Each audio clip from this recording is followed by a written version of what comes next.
Whoo, it feels good to be back. I am back and better, and we will eventually have an official meeting. You guys will know me, I will know you. But let's talk about the NBA offseason and the Philadelphia 76ers in specific, because there's been a lot I've wanted to talk about with the NBA offseason. Last year, obviously, the New York Knicks winning the championship.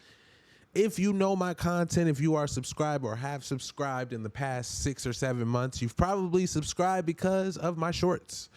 I have been a shorts guy. I have given some quick thoughts on things going on in sports, NBA, and NFL specifically, but I'm happy to be back because it's been a while, and this is one of the things I love doing, is sitting here and letting my thoughts unwind, because there's a lot that happens, and when a lot happens, it can be hard to always give yourself at the max 3 minutes to try to describe or explain or give your thoughts off about what it is that is occurring and how you feel about it or where you think it's going to go. And Philadelphia was one of those subjects for multiple reasons. First off, the NBA offseason of 2026 will probably be one of the craziest NBA offseasons that we have in NBA history. It's definitely going to be top 3, top 4.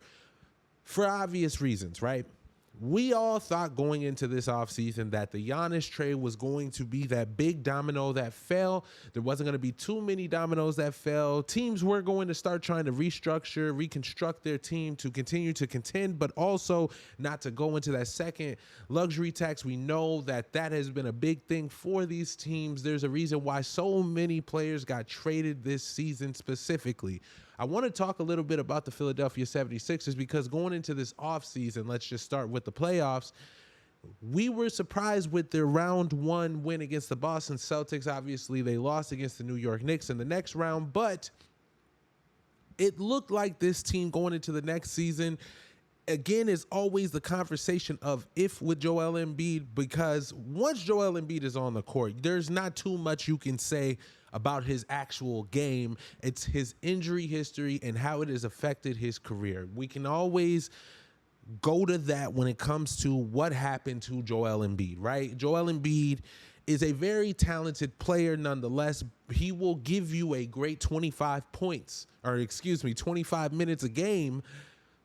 But again, you might have those times where those nicks happen, and those nicks can get worse just based off of what those knees and his legs just overall have been for him throughout his career. I do give Joel a lot of credit, though. I'm not one of those guys that's big on criticizing Joel Embiid, because I think injury history versus just lack of trying or losing your talent, they're totally different conversations. It's not even a feel-like thing. It's a proven fact that injury history versus somebody that just simply, like a Ben Simmons, no disrespect to Ben, but we all know that, yes, he had his back injuries, but we know also that he lost his confidence. That's why that conversation is totally different than a conversation about Joel Embiid, that every single year it feels like we have to have at least 20 or 30 games where we talk about Joel Embiid being injured and having to potentially come back. We know with a lot more information that has come out that Joel Embiid has never truly fully been healthy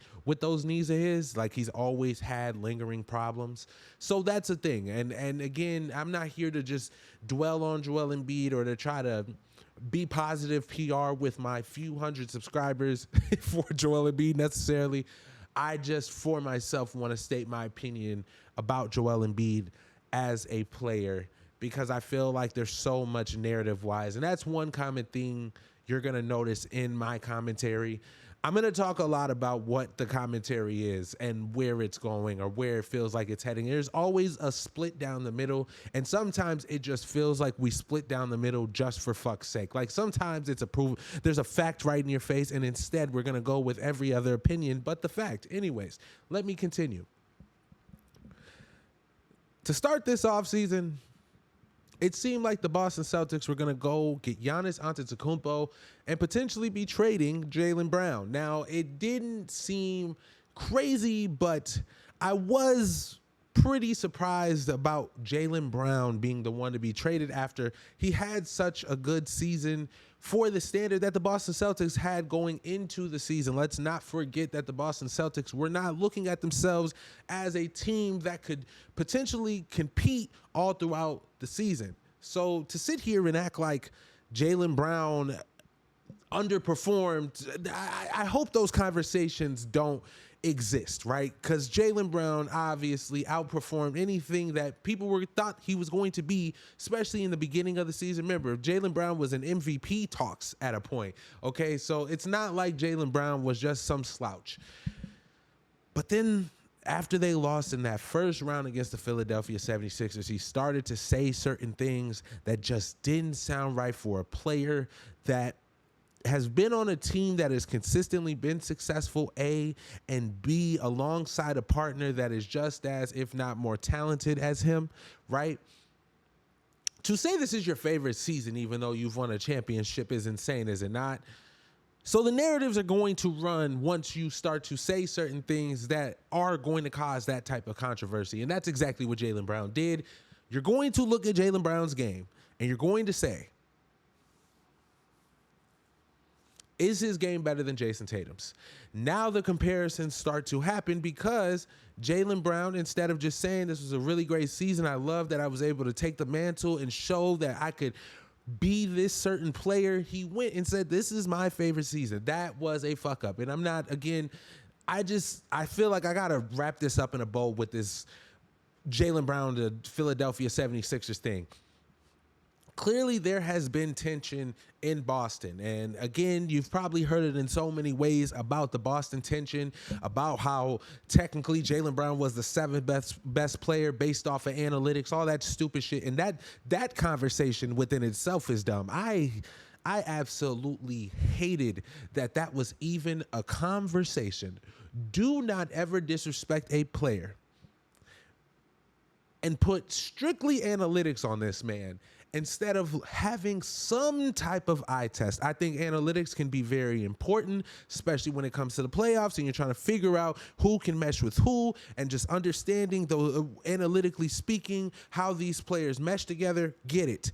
But when you have a guy like Jaylen Brown, who I feel like is more of an eye test guy, you got to see him with your own eyes to actually understand the impact over looking at stats or looking at advanced stats. Again, these analytics and the more stats that we continue to get because the game just continues to evolve, it does not mean that we are supposed to simply just count out a player and his importance to what a team eventually does. And that is what it felt like the Boston Celtics did. There was a disrespect in that regard. Let me say that. But to get to the point, 8 minutes in, Jaylen Brown gets traded to the Philadelphia 76ers for Paul George, and we will have the conversation about the Boston Celtics. This is supposed to be about the Philadelphia 76ers. And that move within itself felt like a steal for the Philadelphia 76ers because Paul George has not played to the standard that Paul George once played at for injury's sake. Obviously, he was suspended for 25 games for trying out some things for his mental health. There's things that happened with Paul George that changed a lot of what we look at and perceive Paul George to be. Paul George is older now, for example, so it's not like they're going to have Paul George for too much longer. Paul George will eventually find his way out of the league. I know Boston Celtics were doing it for future's sake, which makes sense, but at the end of the day, Jaylen Brown is a very talented player. The Boston Celtics obviously have sustained success with the Jays, and to trade him for what felt like next to nothing, respectfully to Paul George, he has not been the same player, and he's older. It just felt disrespectful and kind of insane, if that makes sense. Then we're all sitting there like, what's LeBron about to do? We didn't know right away, well, kind of right away, a little bit, that LeBron wasn't going to go back to the LA Lakers for whatever reasons. Clearly, there was more to that conversation about LeBron leaving LA that will probably be talked about years down the line, but he leaves because he wants to go win another championship. Guys like the teams that are looked at is Cleveland, for obvious reasons, Miami, for obvious reasons, Philadelphia. Golden State was the front runner for like the first 2 seconds, and Minnesota. Yeah, that was not. there's a couple teams on that list that just don't sound right, right? Let's start with Minnesota. I know Minnesota's young. They've been good. They've sustained a level of success. They just went and got LaMelo Ball. So LeBron going there, knowing what that team is set up as, makes sense in that aspect. But for legacy aspect and storyline aspect, it just doesn't make sense. For what he was looking for, his little list that he needed checked off, two different timelines. You understand what I'm saying? Like, Anthony Edwards is great, and he's going to continue to help this Timberwolves team as long as he's on this team, like, find that level of success, consist in the playoffs, potentially get to that deep run to finally get to the finals, maybe win that finals. But that's going to take some time. He's still young. You know what I'm saying? LeBron's 42. He's trying to win now. Cleveland, can we talk about it? I know for the sake of, LeBron's from Ohio, it makes sense, but like outside of that, guys, what are we really talking about here? LeBron was gonna have to do a lot more than what, like, James Harden is already a ball handler. Donovan Mitchell can also be a ball handler. Like, Tyrese Maxey is a ball handler. Like, we're gonna get there, but no. No, absolute no. It did feel like it for a second. I'm not gonna act like for a split second there I wasn't like, okay, he's going to Cleveland. It's absolutely third time's a charm. Let's go get another ring. But for what Cleveland has been, like, LeBron's gonna come and he's going to improve the offense in certain aspects, which James Harden is a facilitator. That's what he does. That's one of his strengths, right? So it kind of takes away one of James Harden's strengths. LeBron has to play more defense than he would for, again, eventually the Philadelphia 76ers. You see where I'm getting here. Then let's go to Miami. Miami was in 2012 again and had top heavy roster. LeBron was gonna have to do a lot. Like, Giannis is great. Bam is good, borderline great at 83 points. We could talk about it, but not Golden State, Miami wasn't the answer either. Like, again, like, looking at it with like a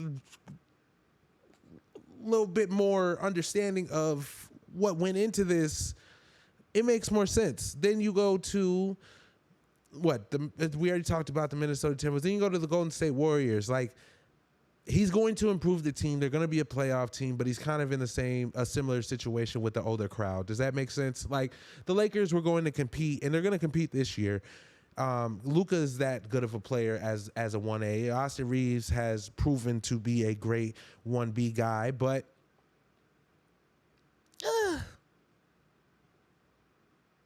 I mean, for the excitement of what we saw with Team USA, okay. But I guess no, I didn't like that either. I don't like that for LeBron's the end of LeBron's career. And you know what's crazy? Like, I've had to have this conversation. I actually had this conversation with my woman. I was like, "Am I a LeBron fan?" Because I didn't used to be a LeBron fan. Like, I didn't really care. Like, I do now, because LeBron has sustained a level of greatness where you can't ignore it. I know it seems like we're just supposed to hate him at his older age, but how can you hate a guy that continues to perform at the level that he has and is about to double up on who some look at as the GOAT? And I'm not going to put my name in that argument right now, but you got to respect it. At least respect it. If you don't fuck with him, at least see and appreciate it before he's gone. Like, you're going to be talking to your kids eventually if you at that age where you're going to have to be like, LeBron was really him. Like, you can't lie about that. You're going to be like, oh, LeBron sucked. He always went team hopping. Like, you can't. No. Anyways, to get to the point, he goes to the Philadelphia 76ers at the young age at 42. And I love this move for him because LeBron can go wherever the fuck he wants. He is at that age. We do not need to keep sitting here acting like LeBron is LeBron of Miami Heat fame. No, he is a older LeBron. He is a LeBron that wants to win a championship, and he wants to do as least as possible to get there. He does not want to have to dedicate his life to defense and have to trail players like Anthony Edwards, for example, because they don't have a lead defender. Now you don't have to deal with that. Now, on paper, this team is the winner of the offseason. I didn't even talk about players like Anthony Simons. KCP went to the Philadelphia 76ers. Again, they went and got LeBaron Philon, who's going to be an interesting guy for them. I don't know how deep their rotation will go, but hopefully he's able to crack that because they got some guys on this team outside of the starting lineup. Like, this team, talent-wise, is the best team in the league. I don't think there's an argument from too many people. Talent-wise, there is a lot more that goes into what they're going to have to do if they want to win a championship, right? It isn't going to be just everybody gets to hit 20 plus a game and LeBron's hitting 10 to 15 assists a game type of ball. Like, again, there's only one basketball. Tyrese Maxey is already the guy. Now, I know we talked about Joel Embiid, but Tyrese Maxey is the guy. We've seen this throughout Tyrese Maxey's young career, that he has continuously shown to be the guy that is going to lead the future, especially with Joel Embiid and his unfortunate injuries. Jaylen Brown comes in. Jaylen Brown might be the fourth or fifth option on this team, and that is crazy to say. You still got VJ Edgecombe, who was just a rookie last year and impressed a lot of us with what he was able to and is capable of offensively and defensively speaking.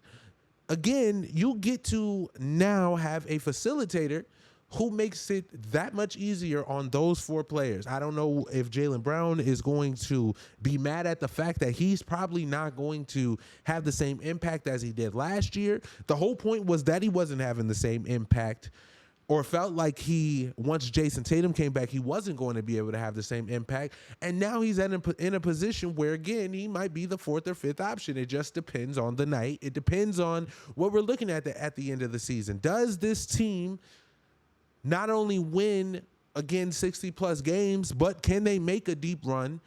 Because this is a team that's technically forming. There's three guys that played last year together, two guys that have played for 2+ years together, but the other two guys are just coming in. LeBron's older. LeBron does know how to develop that chemistry. He is a veteran presence. I get that, but it takes a lot. It takes a lot. There's a reason why every single season we see teams make deeper runs than we expect, or we see teams that are more talented, but the Rockets they're the perfect example of a team that we thought was going to beat the Lakers, lost to the Lakers because talent doesn't beat chemistry, especially when you have throughout the year been developing that chemistry quietly. You have shown that offensively and defensively speaking, you have these certain sets that will potentially help. Also, these different lineups. Do you know how important it is as a coach to understand how to adjust on the go? Those are things that, okay, listen, it's going to sound crazy. Nick Nurse is a championship-winning coach. So let me make sure that I do not disrespect what Nick Nurse has been and what he has done. That's a lot to have to juggle all at once. And he's going to be able to do it eventually. I think Nick Nurse is that type of capable coach. But that's going to take some time. So you might realistically get high 50s in wins. And this Eastern Conference is probably going to be the most competitive Eastern Conference we've had in some time. So there's going to be a lot. It's going to be based off matchups, based off of how your players are looking health-wise, because you need these guys throughout the season, not just in the beginning of the season. You can go on a hot streak all you want during that regular season. Once the playoffs come, what do you do? How do you adjust? Not just as a player, not just as a coach, not just as a personnel. This is a organizational thing that's going to need to happen if this is going to if the chemistry is going to build the way that the Philadelphia 76ers want to see, and to actually see a championship come to Philly. That is possible, but there is a lot that's going to have to go into that. And it's going to start with health. Anyways, y'all, I'm going to get up out of here. Y'all stay blessed. Have a good day. I'm out.